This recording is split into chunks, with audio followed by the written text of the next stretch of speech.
Firstpost reports from the world's second largest continent. Hello, I'm Alison Lagrange. A very warm welcome from Durban, South Africa. We get you the news and the newsmakers from Africa. From elections to climate change to innovations and opportunities. As the world's attention shifts, we report from Africa, the heart of the global south. Join me every weekday live on Firstpost.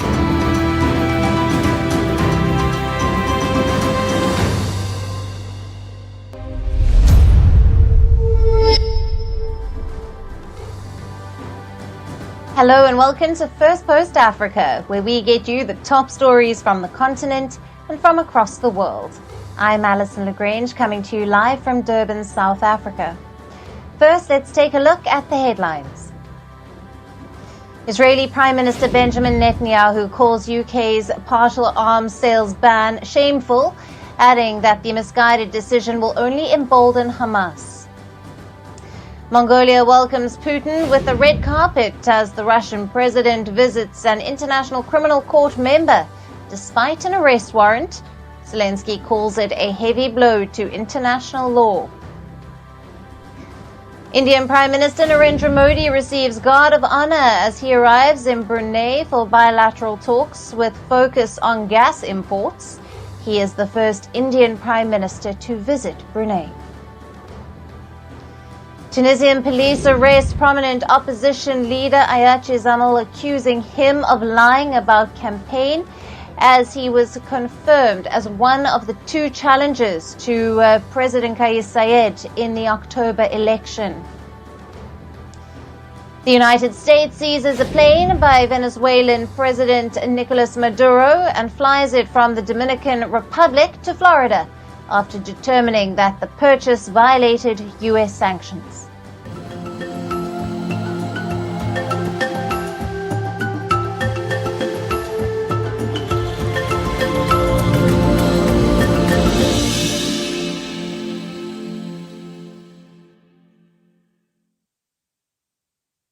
Hello and welcome.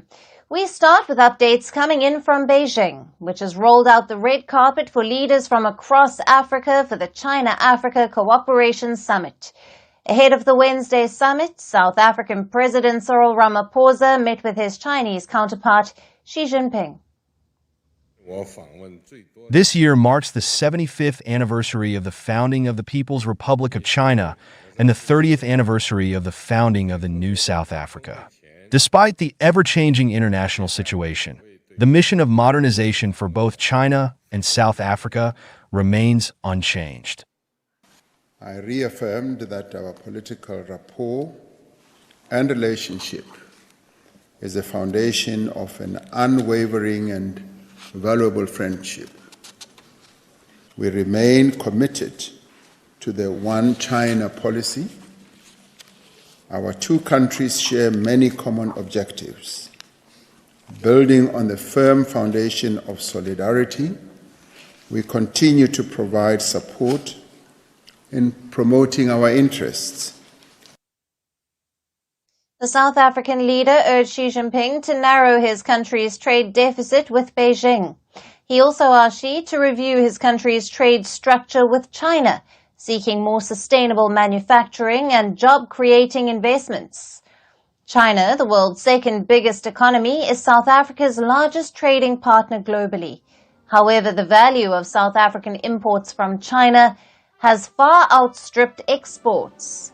Last year, South Africa imported around $25 billion worth of Chinese products, but it sold China only around $12.5 billion worth of goods. Now, this open request by Ramaphosa highlights a challenge for Xi Jinping as he hosts the African leaders for the next 3 days and tries to persuade them to buy more Chinese goods. This comes as China has not met a pledge from the last summit in 2021 to buy $300 billion of African goods. African leaders are also likely to address the mounting Chinese debt during the upcoming summit. The huge Chinese loans have funded various infrastructures in Africa, but many nations are struggling under growing debt burdens. As per reports, Beijing's loans to African nations last year were their highest in 5 years. Top borrowers include countries like Angola, Ethiopia, Egypt, Nigeria, and Kenya. After the China-South Africa bilateral meeting on Monday, both countries signed numerous cooperation agreements, from satellite navigation systems, housing and settlement, renewable energy, health, agriculture, among others. But there has not been any specific fresh investment or financing pledges.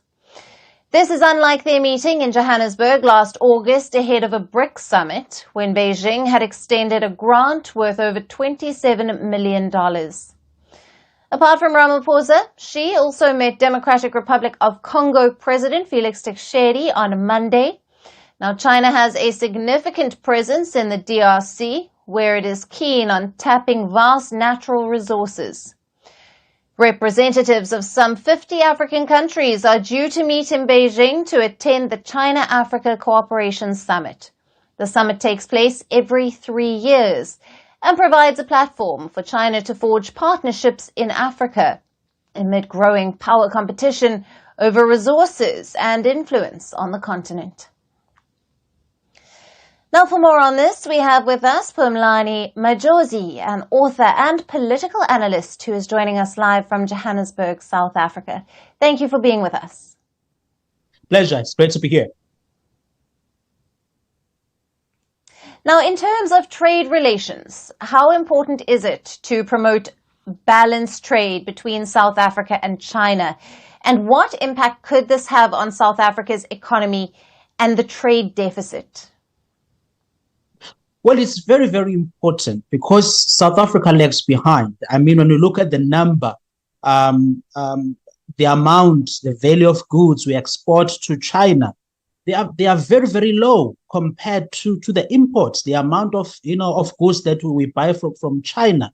There's a huge difference. So it's very important for South Africa. It's good that Ramaphosa is in Beijing and is raising that with the president of China to say, how can we achieve a better, trading situation where we want to also export more to China, right? We want to create a thriving private sector environment with our businesses exporting more to China. We want the Chinese to buy our goods, and it's the right way for Ramaphosa to raise this. And of course, the goal would be, because if we can export more, that means that we can make more money by selling to China, and therefore we can address a lot of our challenges in our economy, including employment challenges, because we have the highest unemployment rate in the world, the issues of low growth that can be addressed. If we can export more to China, if we can produce more and sell to China, this would be good for our economic growth as well. All right. And with regards to infrastructure and development projects in South Africa, how might they address South Africa's current challenges in energy and transportation?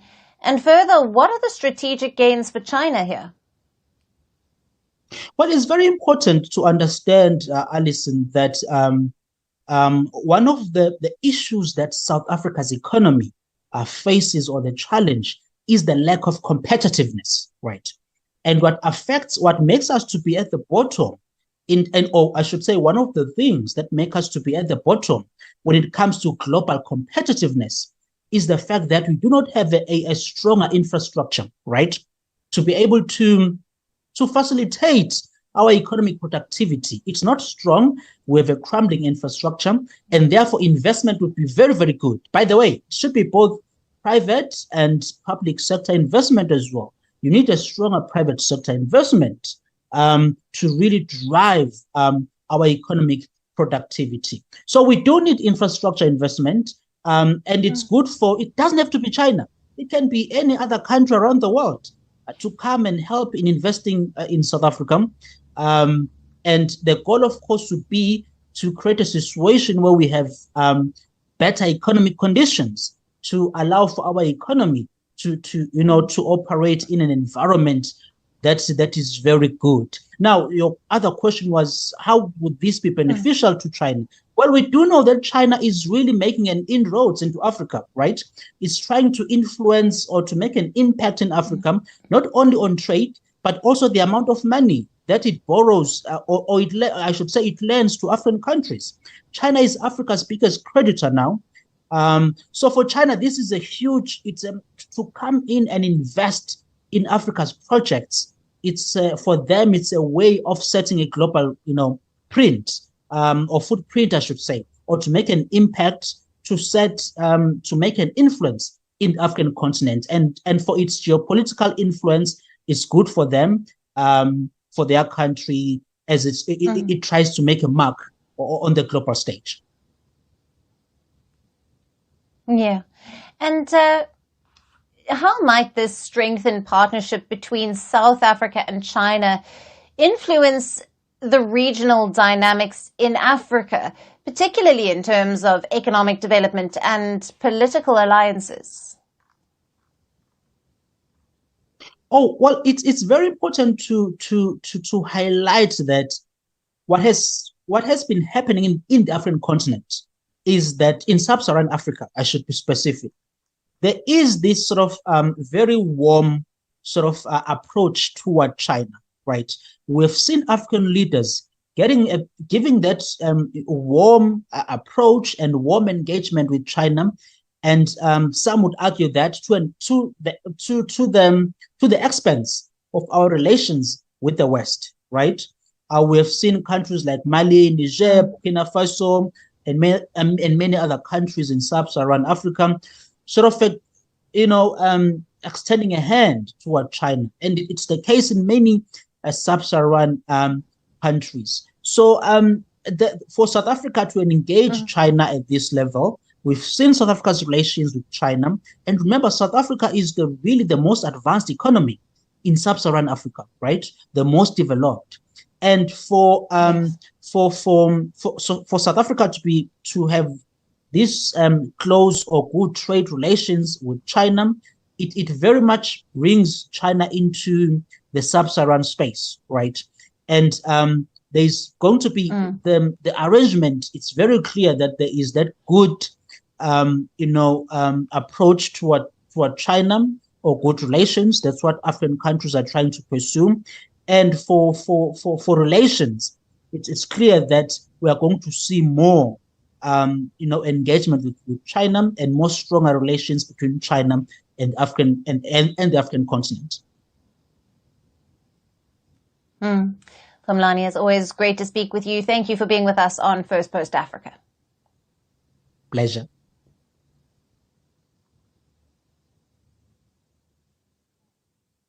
Shifting focus to North Africa now, where Egypt is battling a worsening power crisis. Now, the country is counting on foreign funds to tackle this problem. According to reports, Saudi Arabia and Libya have financed the purchase of gas cargoes worth at least $200 million to help Egypt ease the crisis. Riyadh reportedly financed 3 of the 32 LNG cargoes that Cairo has bought this year, which are worth around $150 million. And Libya financed 1 cargo in July worth around $50 million. Egypt needs around $2 billion worth of gas to cover summer demand. Cairo is facing a steep decline in its domestic gas output. It was down to a 6-year low in May. And the current currency crisis is making it difficult for the country to fully cover imports of liquefied natural gas. In 2015, Italian group Eni had discovered the giant Zohr offshore field located in Egypt's Sharuk area. And after the discovery, Egypt planned to become a major gas exporter.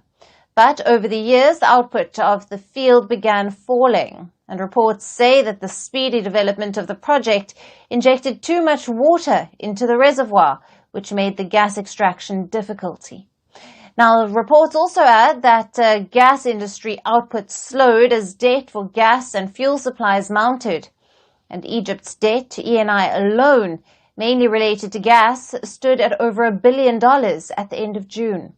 Now, last year, Egypt resorted to load shedding to keep its grid functioning amid a lack of gas supply and rising demand. The deepening energy crisis is also straining Cairo's budget as it grapples with a heavy subsidized bill. And the El-Sisi government boosted fuel and food subsidies this year as people struggle with the rising costs of living. Now, the move pushed the country's foreign debt to $154 million in May, close to all-time high of $168 million at the end of 2023. So, power outages, inflation, and a weakening currency are pushing Egypt into one of its worst economic crises since Abdel Fattah al-Sisi took power in 2014. It is also fueling public discontent. A decade ago, power outages fed public anger that led to mass protests. And these protests ended with the downfall of Egypt's first democratically elected leader, the Muslim Brotherhood's Mohammed Morsi. Will the worsening power and economic crisis once again cause an uprising in Egypt, leading to another leader's downfall?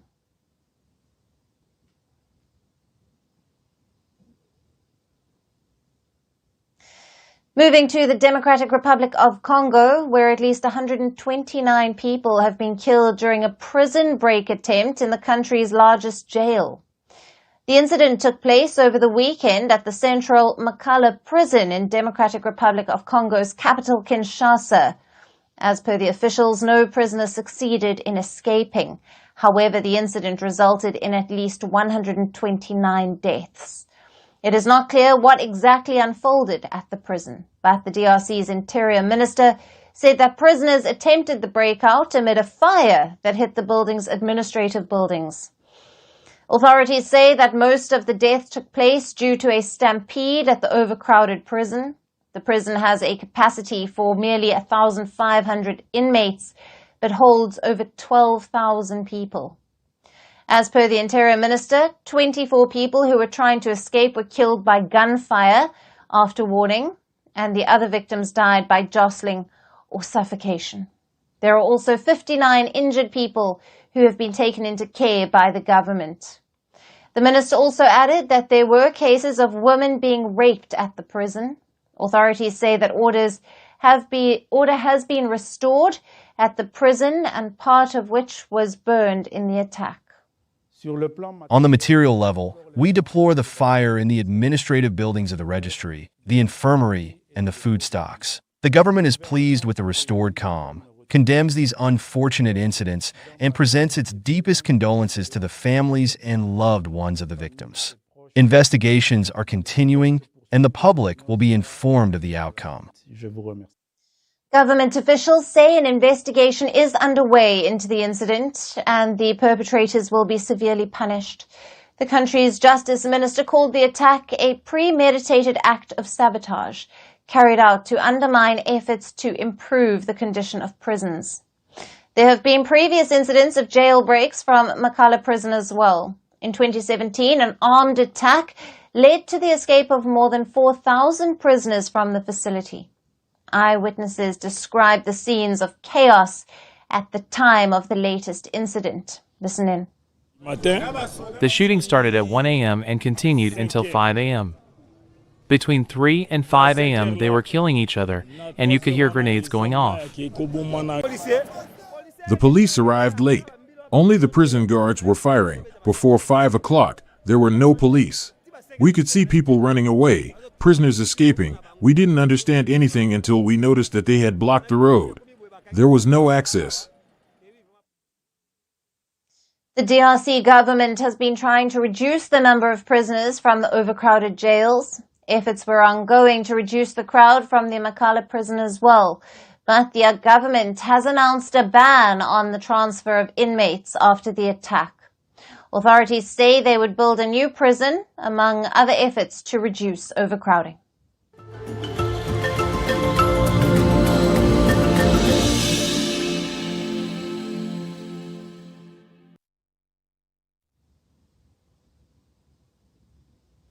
And finally, to our special segment, Resurgent Africa. Amid the coups and the crises, there are many positive stories from Africa that often get overlooked, but not on this show.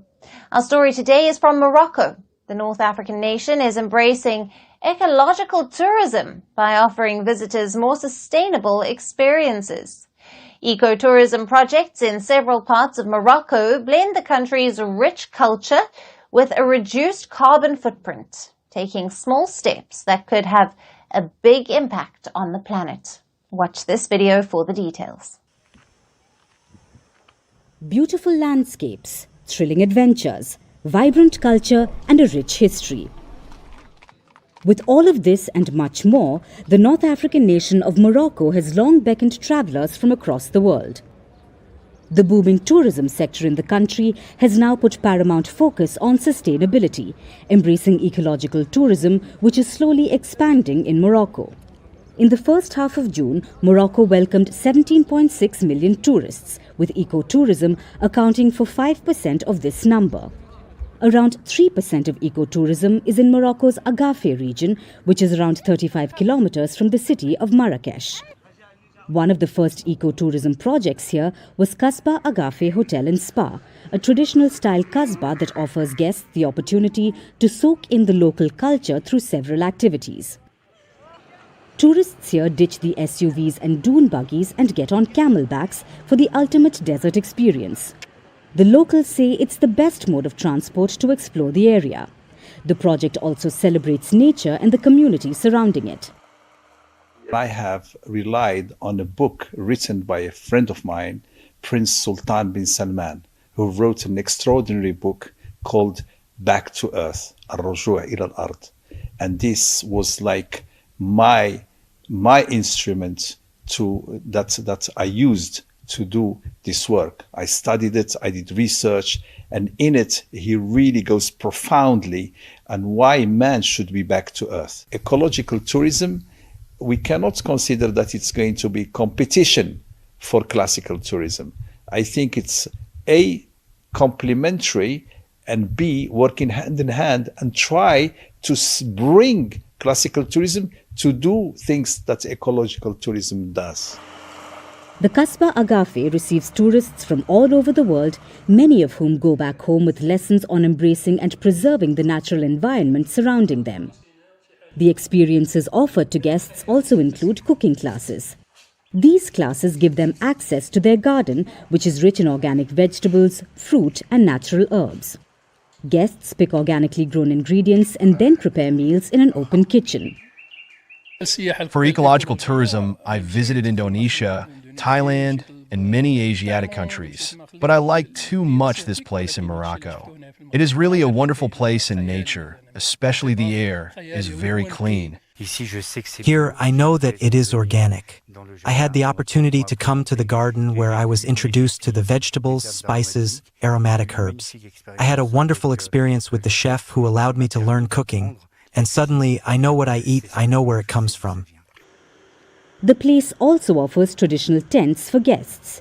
These tents and the furniture they include are made of natural materials and completely avoid the use of plastic.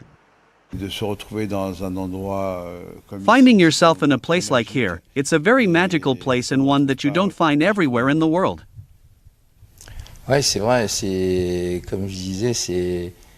Yes, it's true. It's a real cinema sitting. The welcome is wonderful. We really have the impression of being actors in a film in this place of peace, nature, calm. L'impression d'être les acteurs d'un film dans ce lieu de paix, de nature, de calme. The Kasbah has been constructed using stone. Its thick walls, high wooden ceilings and tall windows keep the interior cool in summers and warm in winter, which reduces energy consumption. The owner says he keeps looking for ways to make his business even more sustainable. We have windows when to switch on electricity.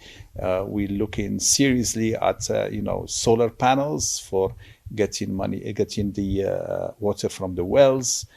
Serious also and for irrigation, drip by drip irrigation. We use no pesticide in the whole property. We never used any pesticides. Other tourism businesses in the Agafe region are taking notes, and they too have begun to apply similar ideas. Morocco is also planning to launch a national green growth program called Go Siyaha, which will provide tourist businesses with opportunities to adopt energy-efficient practices. The North African country aims to attract 26 million tourists by 2030. And that's it on the show for today. We will see you again tomorrow at the same time. Thank you for watching, and goodbye.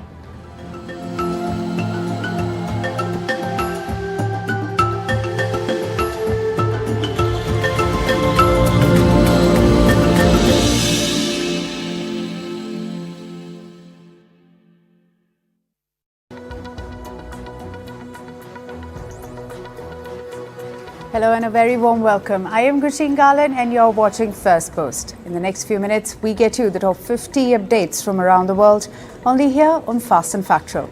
Let's get started. Our top focus comes in from war in the West Asia. Israeli Prime Minister Benjamin Netanyahu apologized for not rescuing the 6 hostages that were found dead in Gaza. He vowed that Hamas would quote-unquote pay a heavy price for this loss. Netanyahu also rejected calls to ease his stance on keeping Israeli troops in South Gaza